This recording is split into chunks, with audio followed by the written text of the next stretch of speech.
Hey everybody, I wanted to talk to you today a little bit about something I've been thinking about. Alright, so if you're like me and you grew up loving superheroes and there was a time when you felt like maybe superheroes weren't cool, people weren't really into superheroes, so you kind of felt like one of the few, a few and the proud, but like people weren't really into it. Then all of a sudden, all these movies are coming out, all these video games are out, and the entire populace in America right now is just obsessed with superheroes. And you may feel like, oh, why is this happening? This is so new to me because I'm used to people not really liking superheroes. Well, I would argue the fact that it's the opposite of that.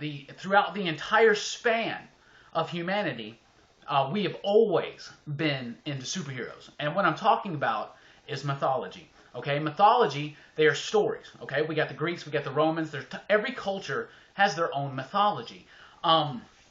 These gods, now a lot of people think of religion and they think of the ancients and like, oh, well, they didn't understand things or whatnot, but maybe they did understand things. The gods in ancient mythology, they represent attributes in the universe and more importantly within yourself. So if you have, say, Hermes or Mercury or the Nordic Odin or the Egyptian Thoth, right, it's all the same thing because all the pantheons throughout all the cultures have the same archetypes. And these archetypes represent attributes that are within ourselves and in the universe. So Hermes is the god of thought. He's the god of speed. He's the messenger god. Okay, so it's about wit and it's about intelligence and communication skill and writing. Now, someone who has an image of Hermes, it's not that they are worshiping a physical manifestation of a god, like a real god that they believe exists somewhere in the universe, but the idea of communication, the idea of writing, the idea of quick wit, and even a little bit of mischief. So Loki actually follows in that sphere too. But that's kind of what it was. They were inviting through an external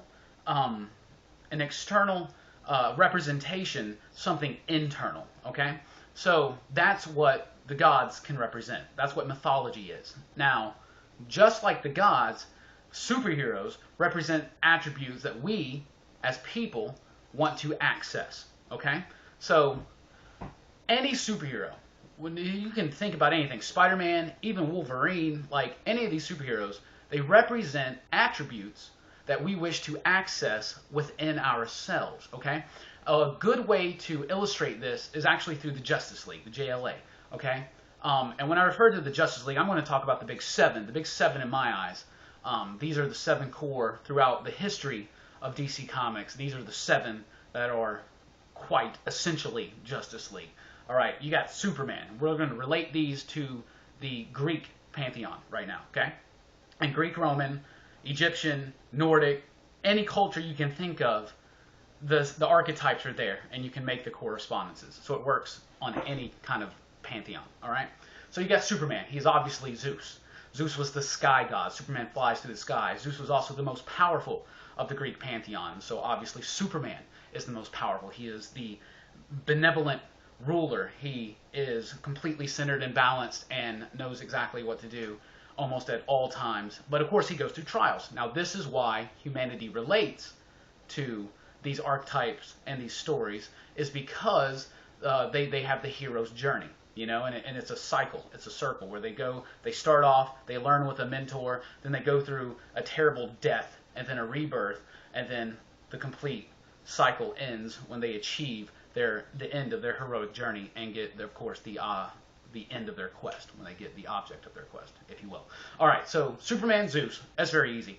Batman, Hades, okay? Hades was the lord of the underworld, right? Batman resides in the Batcave, obviously. Hades was the lord of riches. Okay, so you can see how that corresponds, because maybe outside of Aquaman, Batman is by far the richest member of the Justice League. Aquaman, that is probably super obvious. That's Poseidon. Poseidon was the ruler and king of the seas, and supremely powerful as the brother of Zeus and Hades, and obviously Aquaman is the king of the seas. Also, Plato referenced Poseidon ruling in Atlantis. Aquaman's king of Atlantis. That's pretty obvious. Wonder Woman. Now, Hera, for instance, was the queen of the gods and the god of women. And obviously, Wonder Woman is the queen of female superheroes.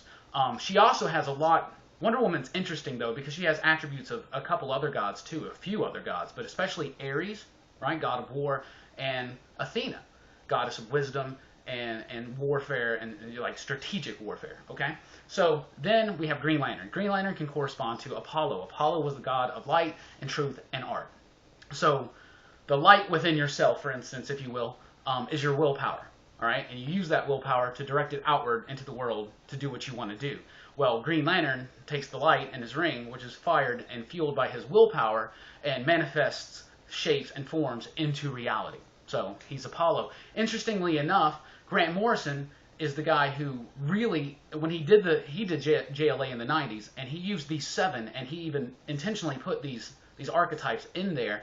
And Kyle Rayner was Green Lantern at the time. He was an artist, and Apollo is one of the gods of art. Okay, so Flash Hermes, god of speed, the messenger, quick wit. That's Flash. That's obvious, okay? Martian Manhunter is a little tricky. Some people would say Chiron, who was actually not a god, but the centaur that was like a mentor to the gods. In fact, he was a teacher of Achilles. A lot of people remember him because of that. So he kind of relates that way. But obviously, I would also say that he would relate, he's the Martian Manhunter, Mars, Ares. So there it is. Now, people think of war, they think of destruction.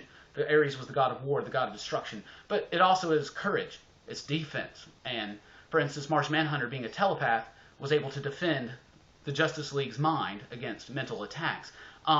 So it's also defense, but he's also a counselor to the gods, just like Chiron was. So that kind of works either way. In fact, Martian Manhunter has so many abilities. He's probably the most powerful member of the Justice League ever, and that's a whole video in and of itself, and I'll probably get to that very, very soon.